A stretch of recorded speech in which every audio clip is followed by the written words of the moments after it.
지난주 그러니까 2012년 10월 16일자 뉴즈위크의 그 표지에 큰 타이틀로 이렇게 적혀 있었습니다. Heaven is real. 천국은 실제다. 이렇게 적혀 있었습니다. 천국이라 그러면 우리 기독교인들이 말하는 천국의 사후세계를 뜻하지 않습니까? 그런 것을 이 잡지에서 이렇게 대문짝만하게 찍어내었다는 것이 대단히 놀라운 그런 일이 되는 것입니다. 뇌신경과 의사의 체험담을 적은 것입니다. 닥터 에벤 알렉산더라는 분인데 그 아버지도 신경과 의사이고 또 그런 가정에서 자라서 본인이 과학도요 또 의사가 되어서 뇌신경을 전문으로 다루는 그런 외과 의사가 된 것입니다. 지금은 하버드 의과대학뿐만 아니라 미국의 유수한 의과대학에서 강의를 하는 그런 사람이기도 합니다. 그런 사람이 자신의 체험을 책으로 발간을 한 것입니다. 책 제목이 My Proof of Heaven, 천국에 대한 나의 증거, 그런 제목으로 발간했다고 합니다. 사실 이런 책이 나오면요, 그 쓴 사람의 그 근원이 확실하고 크레딧이 있으면 금방 뉴욕타임즈의 베스트셀러로 올라가니까 이 책이 나온 지 얼마 안 됐으니까 아마 앞으로 그렇게 되겠지요. 많은 사람들이 의식을 잃고 나서 near death experience, 의학적으로 그렇게 설명을 하는 것 같습니다. 뇌는 죽었는데 다시 죽었다가 코마에서 깨어난 사람들, 그때 천국을 갔던 경험이 있다. 죽은 다음에 사후세계를 경험했다 하는 그런 이야기들을 많이 하는데, 이 의사가 말을 하기를 나는 그런 말을 듣고서는 결코 믿어본 적이 없다 하는 것입니다. 의사들이 다 그렇게 생각을 한답니다. 뇌가 그 가사 상태에서 이상하게 잘못 오동작을 해서 본인이 그렇게 기억하고 있는 것이지 실제로 그 사람의 영혼이 어디를 갔다 온 것은 아니다. 그렇게 의사로서 자신도 믿고 살았었다 합니다. 그런 자신이었는데요. 2008년도 가을에 아무 까닭도 없이 급작스럽게 뇌가 작동을 멈추어서 코마에 빠지는 일이 발생을 한 것입니다. 그래서 자신이 근무하고 있던 버지니아의 린치버그 제너럴 호스피탈의 그 의사들은 뇌 속에 이상한 박테리아가 침입해서 지금 이 사람의 뇌를 갉아먹고 들어가고 있다. 그렇게 결론을 내린 것입니다. 이머전시에 실려갈 때부터 식물인간이 돼서 실려갔습니다.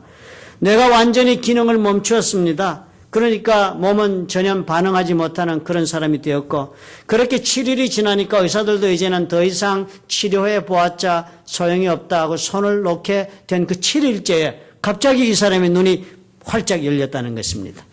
이 7일 동안에 닥터 에벤 알렉산더의 뇌는 완전히 죽고 코마 상태에 빠졌다 판정을 받았고 식물인간이 되었는데요. 그동안 이 닥터 에벤 알렉산더의 영은 엉뚱한 세상으로 다른 차원의 우주 속으로 날아갔다 왔다 하는 것입니다. 그 체험을 자기가 적었어요. 자기가 몸을 떠나서 자신의 영혼이 깊은 파란색 하늘 속으로 날아갔답니다. 저 높은 곳으로. 아주 크고 푹신한 핑크 화이트 색깔의 그 구름 속으로 날아갔다 합니다. 석양을 연상시켜주는 표현이에요. 그리고는 그 위로 높이 가늠할 수 없을 정도로 더욱 높이 올라가면서 보니까 투명한 존재들이 보인 사람들이 희미하게 반짝거리는 그런 존재들이 그 뒤로 보이고 하늘에 가득 찼고 그 뒤로는 길고도 흘러가는 것 같은 무슨 선들이 배경을 이루고 있었다고 합니다. 바라보니까 이 세상에는 없는 고귀한 존재들이 가득 있었다고 합니다. 그리고는요, 소리가 들리는데 아주 큰, 그 사람이 표현하기를 booming like 꽝 하고 울리는 그런 소리 같은, 그런데 그 소리 내용을 자기가 듣는데 영광스러운 chant, 그 옛날에 성가 부르는 그런 소리 같은 노래소리가 하늘로부터 자기를 그냥 가득 차게 쏟아져 부어 내려오더라는 것입니다. 그래서 자기 생각에 날아가면서 이 소리가 어디서 오나, 이 앞에 있는 이 날개 달린 존재들이 만들어내고 있나, 그런 생각을 하고 했다고 합니다. 이 피조물들이 모두 함께 솟아올라가면서 기쁨에 터져서 나오는 소리가 바로 이렇게 커다란 영광스러운 성가를 만들어내고 있는 것을 보았다고 합니다. 보고 듣는 것이 하나둘이에요. 갔더니요, 따로 말하지 않아도 되고 따로 보려고 하지 않아도 보고 들리고 다 하는 그런 상태에서 지극히 아름다운 광경을 발밑으로 하면서 날아가면서 천상을 향해 올라갔답니다. 천사가 동행을 했어요. 이 사람이 천사라고 말을 쓰지 않았으면 세상 사람들이 읽으라고 어떤 젊은 여자가 얼굴 표정까지 묘사를 하면서 자기 옆에 동행을 하면서 여러 가지 이야기를 해주었다. 그중에 자기가 기억하는 것은 너는 지금 귀하게 사랑받고 영원히 사랑받을 것이며 아주 정말 하나님 앞에서 귀한 존재다. 너는 지금 아무것도 두려워하지 말아라. 네가 여기에서 무엇을 해도 잘못될 일은 하나도 없다. 이런 말들을 하면서 앞으로 내가 많은 것을 너에게 보여주고 그리고 다시 돌아가도록 해주겠다. 그렇게 말했다고 합니다. 그런 말을 들을 때 자기 마음에 표현할 수 없는 안도감이 자기를 뒤덮었다 합니다.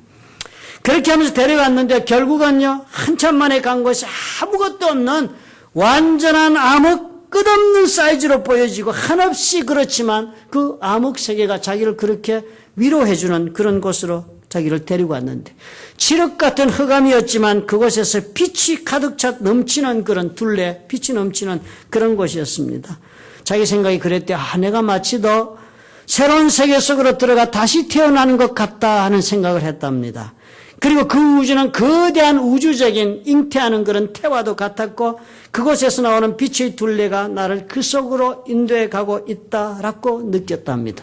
그리고 직감적으로 제가 깨달은 것은 저기가 하나님이 계신 곳이다. 그렇게 느꼈답니다. 그리고는 글을 이렇게 적었어요. Not only is the universe defined by unity, 우주가 하나라고 이렇게 정의될 뿐만 아니라 It is also, I now know, 내가 지금 이제 와서 알기로는 It is also defined by love. 우주는 또한 사랑으로 정의된다. 갔다 온 체험을 이렇게 한마디로 정의를 한 것입니다. 코마 상태였어요. 자기가 충격과 기쁨 가운데서 이 날아가면서 경험한 이 우주는 이 사람이 쓰기를 아인슈타인이 말한 것과 또 예수님이 다른 말로 표현하고 있는 것과 표현만 다를 뿐 같은 것이었다. 그래서 이렇게 돌아와서 자기 간증을 했답니다. 2008년도에 돌아와서. 그런데 아무도 자기가 의사인데도 불구하고 자기 말을, 자기 체험담을 편안하게 그렇게 받아주는 사람은 없었다고 합니다. 단지 교회에서만 들어주더랍니다. 자기가 기독교인이었지만요, 자기는 그냥 이름만 기독교인이었었답니다, 예전에. 그래서 이제 갔다 왔으니까 교회를 열심히 감동 가운데 가는데요. 교회 가면서 이제까지는 느끼지 못하던 것을 느끼기 시작을 했답니다. 교회를 가면 스테인 글라스로 이렇게 된 창문을 보니까요. 하고 생각나는 것이 저 위에 내가 하늘나라에 갔을 때 보았던 그 아름다운 경치, 랜드스케이핑의 그 아름다운 색깔이 바로 저런 것이었다. 교회에서 파이프 올간 막 연주하면 전에는 뭐 이렇게 생각을 했는데 그 베이스음이 콱 밀고 들어오니까 이 베이스음의 이 올간 소리가 바로 내가 한국의 하늘나라에 올라갔을 때 booming like a chant 정말 꽝 하면서 들리는 거 성가의 소리가 바로 이런 것이었다. 그렇게 느껴졌답니다. 그런데 그보다 더 중요한 깨달음은요. 성찬에서 떡을 떼고 있는 그 예수님 그림 보고 전에는 그냥 지나쳤는데 저거 하면서 보다 보니까 자기가 천국을 여행했을 때 체험한 것 중에 가장 중요한 체험 중에 하나를 떠올리게 해주더랍니다.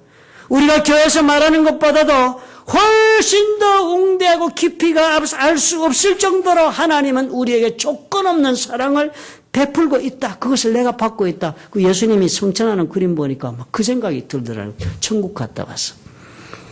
과학도고의 의사였던 이 사람입니다. 천국을 이 사람이 직접 보고 보고하는 내용, 더군다나 뇌신경, neurosurgeon입니다. 외과 의사 중에서 뇌 수술이 제일 어렵지 않겠습니까? 그런데 그런 사람이 뭐 환상이나 보고 뭐 이렇게 뭐 얘기하겠습니까? 이 사람이 직접 보고 자기의 의사로서의 과학적으로 증명해 가면서 설명하고자 한 책입니다. 자기가 그렇게 적으려고 노력했다 했습니다. 그리고 그렇게 보고하는 내용이 뭐예요? Heaven is real. 천국은 실제로 있다는 것입니다. 그런데 그 천국이 있기만 한 것이 아니라 뭐라고요? 너무나 좋은 것이다는 거예요.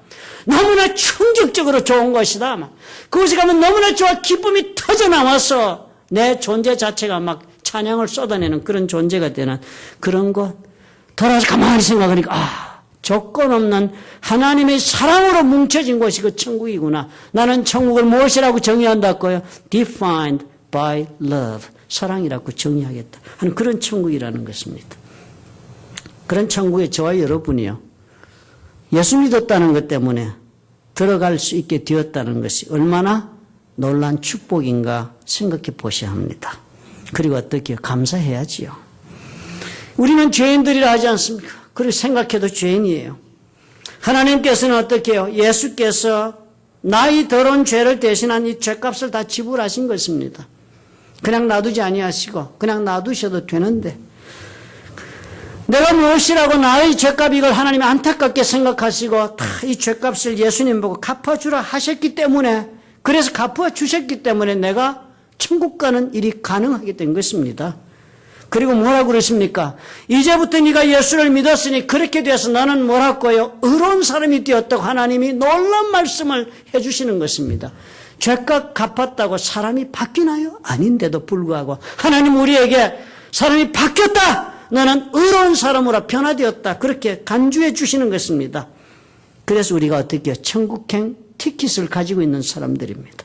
마치도 창세기 15장 6절에 나오는 아브라함의 이야기가 꼭 같습니다. 아브라함이 그랬지 않습니까? 하나님 믿고 갈대아 우르를 떠나서 가나안 땅에 들어와 살면서 축복하셔서 왔는데 증거가 없네요. 나는 자식도 없고 하나님이 그렇게 생각하자 하나님이 아브라함을 깨워서 데리고 나갑니다. 밖으로. 아브라함아, 저 하늘의 별을 보아라. 내가 너에게 약속한 것은 너에게 후손이 저 별처럼 많게 해주겠다는 것이다. 바다의 모래같이 많게 해주겠다는 것이다. 그랬더니 아브라함이요. 그 말씀 한마디를 그냥 믿은 것입니다. 하나님 말씀하시는 말을 그대로 믿으니까. 아브라함이 여호와를 믿으니 여호와께서 이를 그의 아브라함의 의로 여기셨다. 그랬습니다. 그저 하나님을 믿었다는 것 그 하나 때문에 아브라함은요. 하나님께서 아브라함을 어떻게 의롭다 그렇게 해주신 것처럼 하나님께 저와 여러분 모두를 그렇게 해주신 것입니다. 우리 아무것도 하지 않아도 우리가 예수를 믿었다 하는 그것 때문에 주님이 그렇게 해주시고 닥터 이벤 알렉산더가 말한 그 천국에 우리는 꼭 가는 것입니다. 이때 어렵다 하는 단어, 하나님 우리라고 어렵다라고 말씀하신 그 어렵다는 말은 법적인 표현이죠. 그렇지 않습니까? 법적으로 이제 너를 추접다, 더럽다, 죄인이다 할 자가 없다는 것입니다. 하나님이 판결을 내려주신 거예요.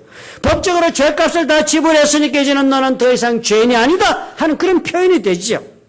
종전까지는 어쨌습니까? 죄를 지은 채로 우리가 살았으니까 죄값을 치르지도 못하는 영적으로 뱅크럽시한 우리들이니까 그때는 그 죄 때문에 우리는요. 하나님 앞에 갈 수도 없고 천국에 들어가지도 못하고 하나님과 교제할 수도 없었던 것입니다. 그렇지만 이제는 어떻게 해요? 어렵게 되었다. 죄 없이 떳떳한 사람이 되어서 하나님과 관계를 맺을 수 있고 그래서 천국에도 들어갈 수 있다는 것입니다. 그렇지만 그럼에도 불구하고 우리에게는 한 가지 문제가 더 남아있다는 것입니다. 법적으로는 아무리 죄가 없어서 하나님과 관계를 맺어 천국에 들어갈 수 있다는데 그 다음에 그렇게 맺은 하나님의 관계를 가지고 우리가 어떻게 살아갈 것인가 하는 질문이 있어야 되는 것입니다. 그렇지 않아요? 결혼 생활을 서로 결혼식하고 시작한 것으로 되는 것이 아니지요. 어떻게 앞으로 결혼 생활을 하며 두 사람이 살아갈까? 그것이 중요한 질문이 남습니다. 하나님과 어떤 관계를 맺어야 하는가 지금부터 어떻게 살아나가야 하는가 이것이 중요한 일이지요.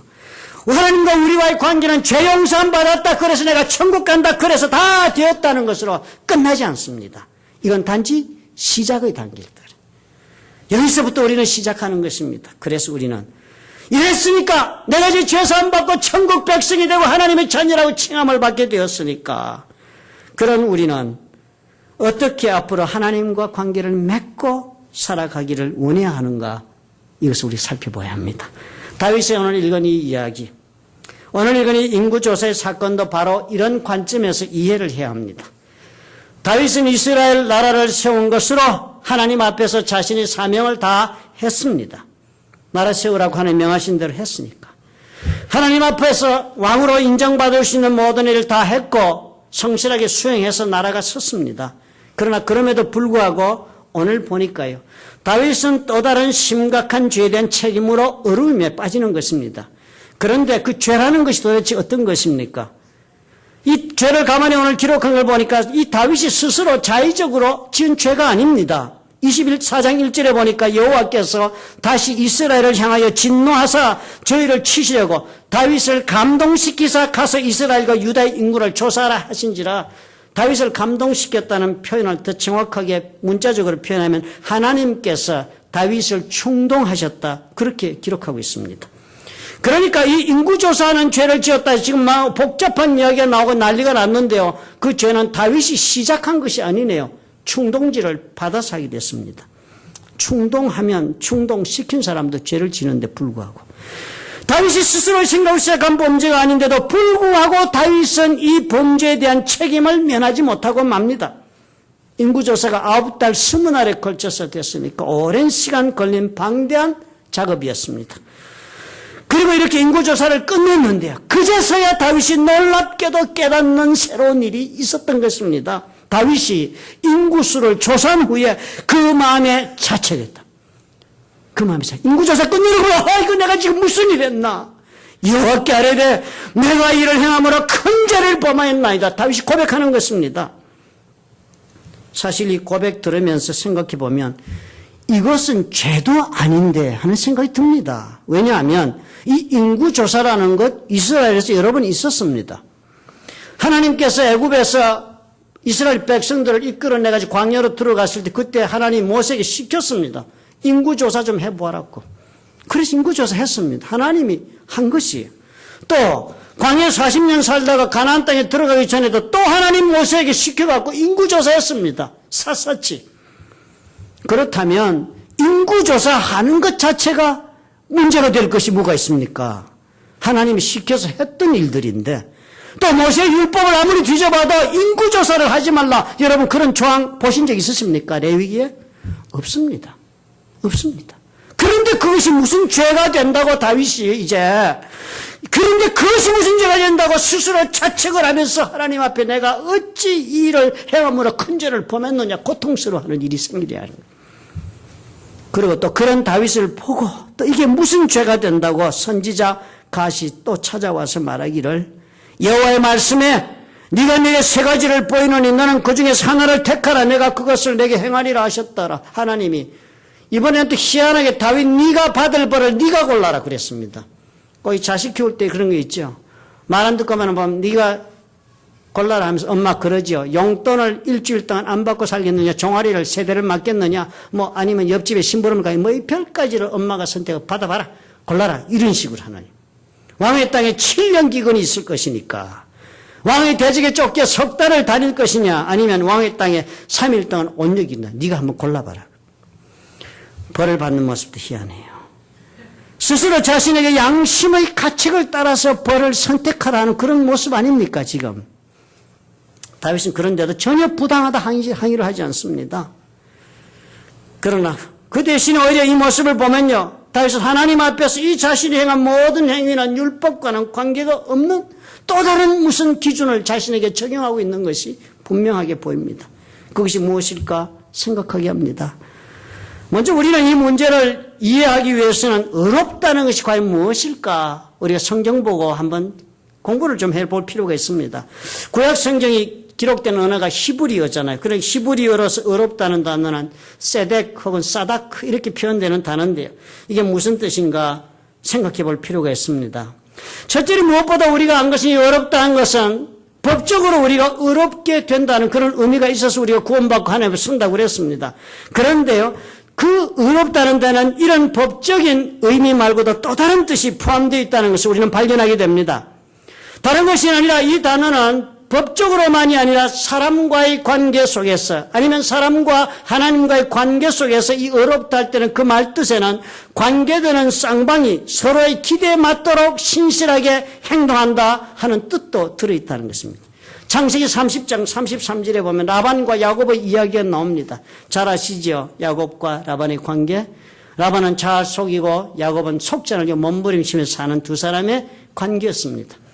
살다가 14년 만에 야곱이 이제 나도 내 가정을 이루어야 한다. 집으로 가겠다. 그런 게 라반이 붙잡았습니다. 그러지 말고 니 나하고 같이 일하자. 노동력이 그때는 돈이잖아요. 야곱이 양을 잘 치니까 양 치는 일 하라고 붙잡았습니다. 삭실 얼마를 요구하든지 내가 주겠다. 품삭실.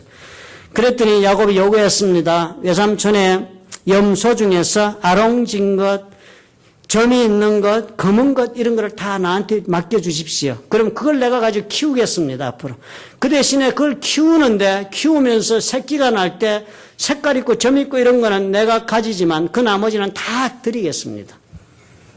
도둑질한 것을 그렇게 인정하겠다고 그렇게 말을 하면서 계약을 맺으면서 30장 33절 이렇게 말합니다. 후일에 외삼촌께서 오셔서 내 품삯을 조사하실 때 나의 의가 나의 표징이 되리이다. 내게 혹시 염소 중에 아롱지지 아니한 자나 점이 없는 자나 양 중에 검지 아니한 자가 있거든 다 도적질난 것으로 인정하소서.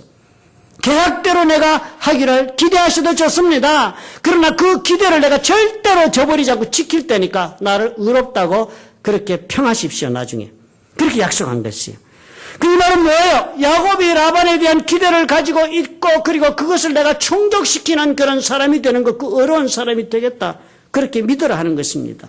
단순히 뭐예요? 법적인 조건을 충족시키는 것 이상입니다. 상대방이 나한테 대해 가지고 있는 기대까지도 충족시키는 데 내가 신실하겠다. 그것이 어렵다는 단어의 뜻입니다. 그러니까 다윗의 문제가 여기에서 판단이 되는 것입니다. 다윗은 법적으로는 율법을 어긴 것이 없습니다. 인구조사로. 그렇지만 다윗과 하나님의 관계에서는 하나님의 다윗에 대한 기대를 저버리는 잘못을 저질렀다는 것입니다. 인구조사는 율법을 어긴 상황이라 할지라도 그 인구조사의 성격이 문제가 되었습니다. 인구조사는 단순히 이스라엘과 유다의 인구를 조사한 것이 아닌 것이 금방 드러납니다. 24장 8절에 보니까 9달 수는 날 동안 열심히 조사한 것이 무엇이었습니까? 요압이 돌아와서 보고를 합니다. 요압이 인구 도수를 왕께 구하니 곧 이스라엘에서 칼을 빼는 담대한 자가 80만, 유다 중에서는 사람이 50만이었다. 칼 빼는 사람을 조사로 다녔습니다. 군인의 숫자를 센 것이에요. 그래서 영어 성경은 인구를 조사하는 구절을 enroll the fighting men, 군인의 숫자를 조사했다 그렇게 해석을 했습니다. 사실 얼마나 중요한 일을 한 것입니까? 전쟁을 위한 준비를 다윗이 하고 있는 거나 다름이 없었습니다. 다윗이 소년이었을 적에 골리앗 향해서 막 달려나가서 그때 전쟁할 때 다윗은 뭐라 했습니까? 골리앗 보고 막 달려나갈 때 그때 물맷돌 들고 달려나가면서 다윗이 뭐라 했습니까? 나는 칼과 단창으로 창과 단창으로 내게 오거니와 나는 만군의 여호와 이름으로 내게 간다고 그랬으면 이 사람 칼 가지고 전쟁하는 사람 아니었습니다. 하나님 의지하고 싸웠지요. 17장 47절엔 그랬습니다. 다윗은 여호와의 구원하심이 칼과 창에 있지 않음을 네로 알게 하겠다고 그랬습니다. 그러면서 전쟁하고 승리했던 사람이에요. 전쟁은 여호와께 속한 것이라고 말하고 고백한 사람이 바로 다윗이었습니다. 이 사람 전쟁은요 칼로부터 오는 것이 아니라 하나님으로부터 온다고 믿었던 사람. 기드온의 얘기를 모르겠습니까? 300명으로 수십만 명의 블레셋 군대를 무찌르는 이야기를 다윗이 모를 리 없지 않습니까? 그런데 이런 모든 것을 알며 그렇게 살아온 다윗이 전쟁에 나가 칼을 뽑을 수 있는 군인이 과연 얼마나 되는가 계수했다는 것, 이건 무엇을 뜻합니까? 이제까지 하나님과 함께하던 그 삶의 자세를 저버리는 것과 똑같은 것입니다. 이제까지 하나님을 의지하고 같이 살아왔던 이 이스라엘의 경영의 길을 이제는 놓고 내 방법으로 내가 해보겠다고 나간 것과 다른 것이 없는 것입니다. 하나님이 얼마나 다윗에 대한 가지고 있던 기대를 실망했겠습니까? 오늘까지 사방의 적을 싸워 이기게 하고 오늘까지 네가 나를 의지하기 때문에 해왔는데 그런 하나님을 실망시킨 것 아닙니까? 하나님께서 다윗에게 바라는 것은 바로 이것 하나였을 것입니다. 세상 모든 왕들은 어떻게 할지 몰라도 다윗 너만은, 이스라엘의 어떤 왕들이 어떻게 했을지 몰라도, 사울이 어땠다 할지 몰라도 다윗 너만은 나에게, 이런 기대가 있었던 것입니다. 다윗은 적어도 이 정도의 믿음, 이 정도의 하나님의 신뢰는 끝까지 가슴에 품고 하나님과 관계를 맺어야 했던 것입니다. 상대방의 나에 대한 기대를 내가 충족시키지 못한 것조차도 죄라고 여기는 것, 이것이 율법의 죄의 기준과는 전혀 거리가 먼 것입니다. 하나님이 다윗을 통하여 저와 여러분에게 말씀하고자 하시는 것이 바로 이것입니다. 하나님은 우리가 단지 율법의 준수, 그래서 구원받았다, 그래서 어려운 사람이 되었다, 이런 것만으로 인생 살아가기를 원하지 않습니다. 이런 것만으로 신앙인 되는 걸 원하지 않으세요. 이런 것만으로 하나님과 관계 맺고 떳떳하게 고개 들고 사는 걸 원하지 않으십니다. 하나님은 우리 모두에게 그보다 더한 기대를 품고 계신 것입니다. 구원해 놓으시고는 우리를 향해서 기대를 품으시는 거예요. 내가 너를 구원하였으니 이제 너 내 기대를 가슴에 품고 살아라 하시는 것입니다. 그러니까 율법의 준수 정도로 하나는 하나님 앞에 떳떳하잖아 할 수가 없습니다. 하나님께서 나를 향하여 가지고 계신 기대를 내가 귀하게 품고 충족시키고자 신실하게 하루를 경영해야 합니다. 그래서 예수께서 이 모든 말씀을 정리하시면서 첫째로 하나님을 사랑해야 한다. 둘째로 내 이웃을 내 몸과 같이 사랑해라 하는 것도 바로 이것을 뜻하는 것입니다. 우리는 예수 믿고 구원받은 것이 문제가 아니라 그 다음에 구원받은 자로서 사랑의 관계를 이루는 삶을 이루어야 하는데, 그 어려운 삶이라는 것, 그것이 바로 그것인데, 이 어려운 관계를 맺는 것, 그래서 사랑의 삶을 이루는 것, 이것은 상대방의 기대를 내가 신실하게 이루어주는 것까지 해야 하는 것이다. 하나님 말씀하십니다. 그래서 우리의 삶, 정말 어려운 자로서 하나님과 어려운 그 관계라면, 첫째는 죄를 용서받아 어렵게 사는 것과, 둘째는 우리 하나님을 사랑해서 그 기대를 내 가슴에 품고 사는 것, 이 두 가지를 하는 것이 어렵게 사는 자의 길입니다. 우리 하나님께서는 우리 모두를 향하고 가지고 계신 기대가 죄 용서받고 천국 오는 것, 그것만 원하시는 것이 아니라는 것 우리 결코 잊지 말아야 합니다. 사랑의 관계는 용서하고 용서받는 것만이 전부가 아니니까요. 같이 서로를 향한 기대를 품고 그 관계를 이루어 나가는 것이 사랑의 관계니까요. 하나님의 사랑을 거부하고 에덴 동산을 떠나서 깨어진 그 관계가 단순히 하나님 앞에 지음죄 용서받고 그래서 용서하고 그런 것으로 회복되는 것이 아니기 때문입니다. 하나님은 그 이상을 원하세요. 용서받고 용서하는 것 이상을 넘어서서 어떻게 해요? 예전에 하나님께서 주었던 그 신뢰를 가슴에 품고 기대를 충족시키면서 걸어가고자 하는 그 사람과의 관계를 원하시는 것입니다. 율법의 정죄에서 구원함 받으면 그래서 우리는 한 걸음 더 나가야 해요. 다시 사랑으로 사는 단계로 나가기 위해서 상대방을 살펴야 합니다. 하나님께서 그것을 목표로 오늘까지 살아오신 거예요. 우리 하나님은 그것을 목표로 오늘까지 저와 여러분을 인내하시면서 이 땅에 예수를 보내시고 십자가에 올라가게 하시고 죽게 하시고 그리고 부활하게 하시고 그 모든 경륜이 바로 그 일을 저와 여러분과 함께 이루시려고 하신 것입니다. 그렇기 때문에 하나님께서 나를 사랑하셨다, 나는 그래 용서받고 자녀가 되어 천국 간다가 신앙의 전부가 될 수 없다는 것 명심합시다. 나는 이제부터 하나님께서 나를 향하여 가지고 계신 기대를 따라 살아가겠다는 그런 선택이 있어야 합니다. 서로가 서로에 대한 기대를 신실하게 이루고자 할 때, 그때만이 사랑의 관계로 회복된 삶이 계속됩니다. 하나님 앞에서 율법의 위반 여부에 마음을 두고 사는 정도는 진정한 의미에 있어서 하나님을 사랑하는 것도 아니요, 하나님의 자녀로서 살아가는 사람이라고 할 수도 없습니다. 하나님께서 나를 향하여 가지고 계신 기대를 내가 충족시키리라 하면서 사는 사람이 되어 그런 사람만이 우리 하나님 말씀하시는 하나님을 사랑하는 자, 하나님의 자녀다 하시는 것입니다. 우리가 사람들과의 관계에서도 이 법칙은 동일합니다. 용서하는 것만으로 또 용서받는 것만으로 모든 것이 충분하지 못합니다. 상대의 기대를 내가 충족시키고자 하는 새로운 법을 나의 법으로 품어야 해요. 사랑의 법으로 내가 다시 이렇게 서고자 하지 않는다면 다시 예전의 사랑으로 살게 되지 못하기 때문입니다. 다윗은 더 이상 하나님과의 관계 속에서 율법이라는 한계 속에 살지 않습니다. 다윗은 하나님과의 관계에서 사랑의 법으로 살아가고 있었기 때문에 인구조사, 이 사건조차도 엄청난 죄의식으로 자신을 스스로 판단하는 자리까지 올 수가 있게 했습니다. 그러므로 사랑하는 모든 사람들과의 관계에서도 우리가 이것을 유념하십시다. 내가 용서받을 뿐 아니라 기꺼이 상대의 나를 향한 기대까지도 신실하게 나는 이루고자 하는가, 그 질문이 있어야 합니다. 그럴 수 있을 때 우리는 회복할 수 있고 화목할 수 있습니다. 그럴 수 있을 때 상처는 다시 아물기 시작하고 치료될 것이고 온전한 관계가 시작될 것입니다. 하나님 우리의 삶 속에서 이것까지를 목표하고 계신다는 사실을 우리 모두 잊지 마십시다. 사랑의 관계로 회복, 이것이 하나님이 저와 여러분에게 바라시는 삶의 진정한 모습이 됩니다. 다윗 하나님 앞에서 그래서 어떻게 했습니까? 양심에 괴로워하면서 그 잘못을 괴로워했습니다. 회개하는 모습이었습니다. 그뿐이 아니었습니다. 죄의 결과를 놓고 그런 하나님 앞에서 긍휼을 구했습니다. 가세게 내가 곤중에 있도다 여호와께서는 긍휼이 크시네. 우리가 여호와의 손에 빠지고 내가 사람의 손에 빠지지 않기를 원한다. 그리고 다윗은 어떻게 했습니까? 자신들의 백성이 당하는 그 고통을 보면서 내가 이벌을 대신 받아야 마땅하다고 하나님 앞에 저들을 자비하게 대해달라고 탄원을 합니다. 다윗이 백성을 치는 천사를 보고 여호와께 아뢰어 가로되 나는 번제하였고 악을 행하였사거니와 이 약무리는 무엇을 행하였나이까? 청컨대 주의 손으로 나와 내 아비의 집을 치소서. 자신으로 인하여 고통받는 사람들을 보면서 내가 받아야 마땅한 벌이다. 주여 자비를 베풀어 달라고 그렇게 원했습니다. 하나님의 기대를 위해 다시 살기 위해 다윗이 선택한 것, 떨어지고 무너진 자에 선택한 것이 세 가지 행동이었습니다. 첫째가 회개하는 마음, 두 번째가 긍휼을 바라는 마음, 세 번째가 자비의 마음으로 살겠다는 것입니다.